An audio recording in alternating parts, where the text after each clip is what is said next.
Great question. So on all of our maintenances, when we come out twice a year, what we do is we do clean these outdoor units. They are exposed to the elements, so all that dust and debris that's being kicked up here in the Arizona weather is going to get into this system as it's running. So what we do is every time we come out, we make sure these systems are cleaned out and they're in good working condition. We make sure all your connections are tightened as well.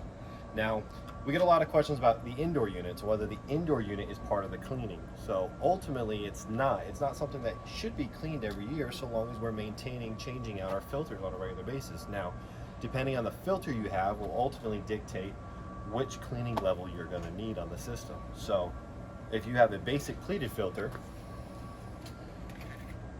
so one of our basic pleated filters, you may be looking at having to have the system cleaned every 2 to 3 years, right? Now, if you have a simpler filter than this one, which a lot of people will go over, and they'll buy one of these cheap filters, these don't stop that much the dirt and debris, so ultimately this system might need to be cleaned every year or 2 years, just depending on what's going through the house and how often you're changing out these filters.